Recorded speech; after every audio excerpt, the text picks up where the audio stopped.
পৃথিবীর যত নবী রাসূল এসেছেন, হযরত হুদ আলাইহিস সালাম, সামুদ জাতির প্রতি সালেহ আলাইহিস সালাম, হযরত মূসা আলাইহিস সালাম, হযরত ঈসা আলাইহিস সালাম, যুলকিফল আলাইহিস সালাম, দাউদ আলাইহিস সালাম, সুলাইমান আলাইহিস সালাম এবং সর্বশেষ মুহাম্মদ সাল্লাল্লাহু আলাইহি ওয়াসাল্লাম, প্রত্যেকটা নবী রাসূল যে কাজ করেছেন সেটা হচ্ছে তাওহীদ ভিত্তিক সমাজ প্রতিষ্ঠার সংগ্রাম করে গেছেন। আল্লাহ রাব্বুল আলামিন সুবহানাহু ওয়া তাআলা এই পৃথিবীতে আমাদেরকে প্রেরণ করার মৌলিক যে উদ্দেশ্য সেটা হচ্ছে যে তাওহীদকে বোঝা, তাওহীদকে ধারণ করা, তাওহীদকে প্রতিষ্ঠা করা সমাজে। এই কারণেই মহান রব্বুল আলামিন পুরো কোরআন জুড়ে তিনি তাওহীদকে অত্যন্ত গুরুত্ব দিয়েছেন। আপনারা জানেন যে সূরা বাকারার মধ্যে সবচাইতে যেই আয়াতটিকে আযম আয়াত অর্থাৎ সবচাইতে বড় আয়াত, সবচাইতে মর্যাদার দিক থেকে সবচাইতে উত্তম এবং সবচাইতে বড় আয়াত, যেটি মর্যাদার দিক থেকে সবচাইতে, যেটি কোরআনের মধ্যে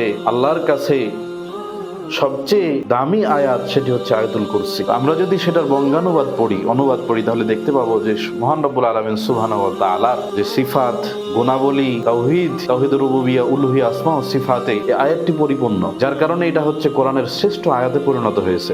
কোরআনের শ্রেষ্ঠ আয়াত মর্যাদার দিক থেকে হচ্ছে আয়াতুল কুরসি। কেন আয়াতুল কুরসি সবচেয়ে মর্যাদাপূর্ণ আয়াত হলো, সবচেয়ে শ্রেষ্ঠ আয়াত হলো? কারণ এখানে যে পরিমাণ আল্লাহর তাওহীদ সম্পর্কে, আল্লাহর একত্ববাদ সম্পর্কে, উলুহিয়্যাত সম্পর্কে, আসমা ও সিফাত সম্পর্কে আলোচনা এসেছে, এমন কোন আয়াত নেই যেখানে এত সুস্পষ্টভাবে তাওহীদ সংক্রান্ত আলোচনাগুলো এসেছে। এই জন্য কোরআনের সর্বশ্রেষ্ঠ আয়াত হচ্ছে আয়াতুল কুরসি।